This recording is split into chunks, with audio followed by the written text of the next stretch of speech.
আসসালামু আলাইকুম। Hello everyone, কেমন আছেন সবাই? আশা করি সবাই অনেক ভালো আছেন।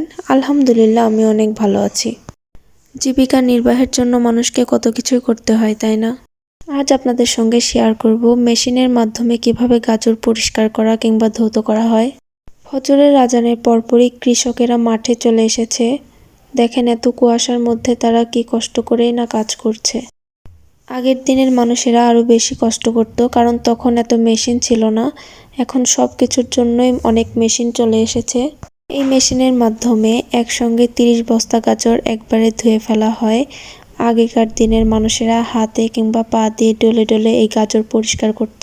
এখনও অনেক জায়গার মানুষেরা হাত পা দিয়ে ডলেই গাজর পরিষ্কার করে থাকে, তবে আমাদের অনেক পরিমাণের হয়ে থাকে, এর জন্য মেশিন ব্যবহার করা হয়েছে।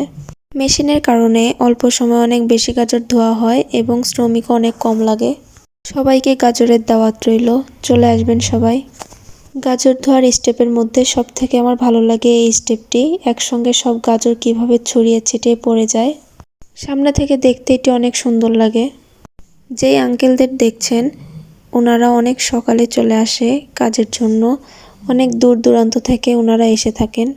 আমারও ইচ্ছা হয় সরাসরি এই কাজগুলো দেখার জন্য, কিন্তু কোনো উপায় নাই। বাড়ির বউ হয়ে তো আর মাঠে যাওয়া যায় না। গাজরের মাঠের পাশে এই রাস্তাটা দেখছেন, এই রাস্তাটা অনেক সুন্দর।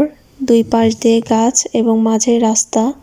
ইচ্ছা ছিল এই রাস্তা দিয়ে স্লো মোশনে হাঁটবো আর একটা ভিডিও বানাবো, সেটা আর স্বপ্ন পূরণ হলো না। ছোট যাকে নিয়ে একদিন বের হয়েছিলাম দুজন। যাওয়ার পর দেখি রাস্তায় শ্বশুর হাজির। বাবাকে দেখে আমরা ঘুরে চলে আসি, আর ভিডিও বানানো হয়নি। আমার ভিডিওগুলো আপনাদের কাছে কেমন লাগে কমেন্টে জানাবেন। সম্পূর্ণ ভিডিও দেখার জন্য ধন্যবাদ সবাইকে। আল্লাহ হাফেজ।